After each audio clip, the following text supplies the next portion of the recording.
वर्षाव करत संतप्त जनतेनं सभा उधळून लावली. 21 नोव्हेंबर 1955 मुंबईत सार्वत्रिक संपाची हाक देण्यात आली होती. गिरण्या, कारखाने, गोद्या, वर्कशॉप्स बंद ठेवत 4.5 लाख कामगारांनी यात भाग घेतला.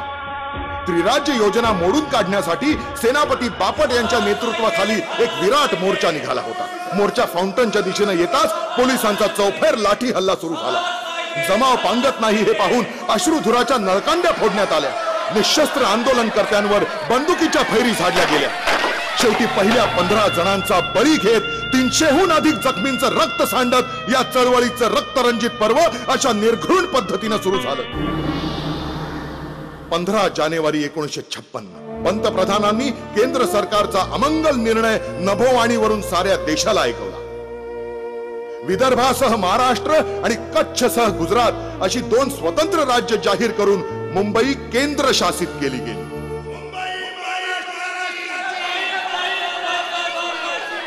संतप्त झालेली मुंबईची जनता त्या रात्रीच निदर्शनासाठी रस्त्यावर उतरली. निदर्शकांविरुद्ध कठोर कारवाईचे आदेश देण्यात आले होते. पोलिसांनी गोळीबाराला सुरुवात केली. त्यात सरकारी तबेल्याजवळ नाईट स्कूल मधून येणारा बंडू गोखले हा निष्पाप विद्यार्थी पाखरासारखा टिपला गेला. दुसऱ्या दिवशी जनतेनं उत्स्फूर्तपणे बंद पाळला. पहाटेपासूनच चळवळींच्या नेत्यांचं अटक सत्र सुरू होतं. कॉम्रेड डांगे आणि सेनापती बापट आधीच गदाड झाले होते. पोलिसांच्या सशस्त्र गाड्या शहरात गस्त घालत होत्या. सर्वत्र संचारबंदी लागू केली होती. शूट टू किलचा हुकूम देण्यात आला होता. मुंबईला जणू लष्करी छावणीचं स्वरूप आलं होतं. सतत 1 आठवडा पोलिसांच्या गोळीबाराचं पाशवी थैमान सुरू होतं. 16 जानेवारी ते 23 जानेवारी या 7 दिवसात मोरारजींच्या हुकुमावरून 442 वेळा गोळीबार करण्यात आला. त्यात 90 मृत्यू तर 400हून अधिक जखमी झाले होते. मुंबई शांत होण्याची चिन्ह दिसत नव्हती. संपूर्ण महाराष्ट्र पेटून उठला होता.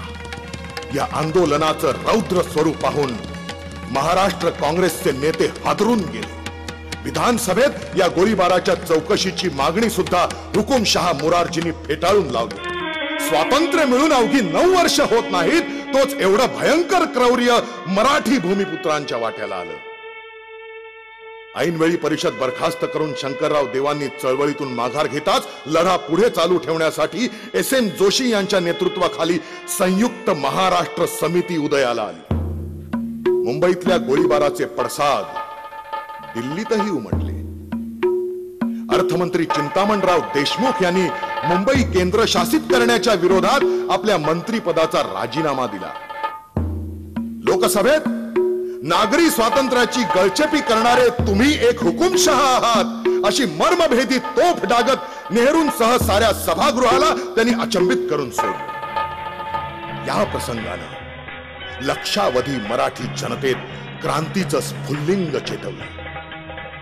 कम्युनिस्ट, समाजवादी, प्रजा समाजवादी, शेतकरी कामगार संघटना, सोशलिस्ट असे अनेक पक्ष आपले भेद, पक्षीय प्रतिमा बाजूला ठेवून अखंड महाराष्ट्रासाठी समितीच्या झेंड्याखाली एकवटले.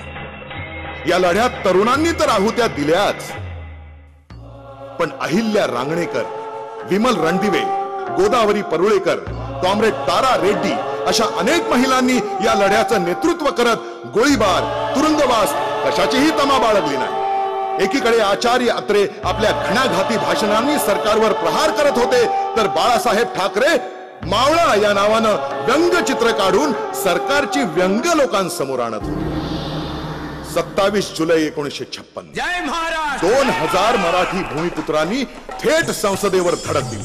शाहीर अमर शेख यांनी डफावर थाप मारून जागा मराठा आम जमाना बदलेगा म्हणत दिल्लीचा तख्त हलवून सोडलं.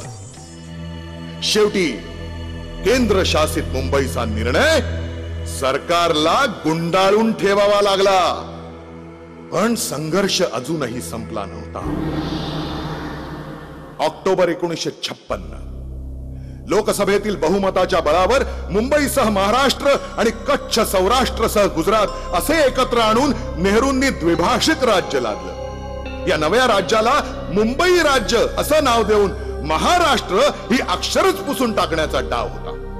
नेमकं याच वेळी महाराष्ट्राचं अस्तित्व टिकवण्यासाठी आचार्य अत्रे यांचा दैनिक मराठा रणांगणात उतरला आणि संपूर्ण महाराष्ट्र ढवळून निघाला।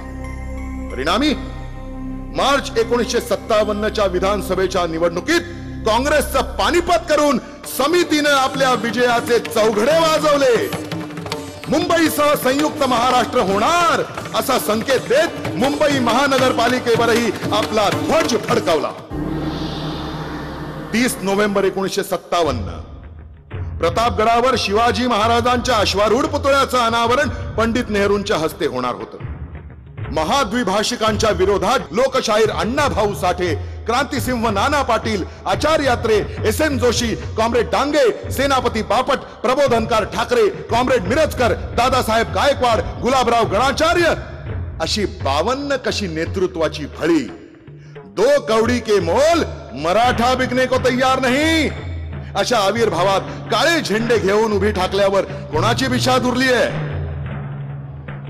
नेहरू शांतपणे मान खाली घालून मोटारीतून निघून गेले। 8 मार्च 1960 मुंबईसह महाराष्ट्र राज्य संमत होऊन मुंबई सरकारनं द्विभाषिक राज्याचा शेवट करण्याची घोषणा केली। 30 एप्रिल 1960 नेहरूंनी संध्याकाळच्या प्रचंड सभेत महाराष्ट्र राज्याची द्वाही फिरवली। रात्र 10 वाजता मुंबईत हजारोंच्या संख्येने एकत्र येत लोकांनी मशाल मिरवणूक काढली आणि ठीक 12 वाजता इथेच याच जागेवर येऊन 106 हुतात्म्यांना श्रद्धांजली वाहिली। सरते शेवटी बेळगाव, कारवार हे म्हैसूर राज्यात घालून डांग सारखी 208 मराठी भाषिक गावं आणि 50 कोटी रुपये गुजरातला बहाल करत मुंबईसह महाराष्ट्र राज्य भारताच्या नकाशावर अवतरलं। 1 मे 1960 लाखोंच्या संख्येने उपस्थित असलेल्या जनसागराच्या साक्षीनं महाराष्ट्र राज्याचा जन्मोत्सव सोहळा मुख्यमंत्री यशवंतराव चव्हाण यांच्या हस्ते साजरा झाला। असा हा महाराष्ट्र म्हणजे संतांची भूमी, विचारवंतांची, सुधारकांची, बुद्धिमंतांची कर्मभूमी। कितीतरी मराठी सुपुत्र ज्या मातीनं दिले तो हा महाराष्ट्र। राजकारण, समाजकारण, विज्ञान, साहित्य, संस्कृती, क्रीडा अशा प्रत्येक क्षेत्रात महाराष्ट्राला आणि देशाला नावलौकिक मिळवून देण्यासाठी मराठी माणूस नेहमीच अग्रेसर राहील। मग आज याच महाराष्ट्राच्या राजधानीत मराठी माणसाला अपमानित का व्हावं लागतंय? घरापासून रोजगारापर्यंत त्याला डावललं जात आहे। ज्या गिरणी कामगारांनी आणि शेतकऱ्यांनी भांडवलशाही विरुद्ध लढा देत मुंबई मिळवली त्या शेतकऱ्याला आज आत्महत्या कराव्या लागत आहे।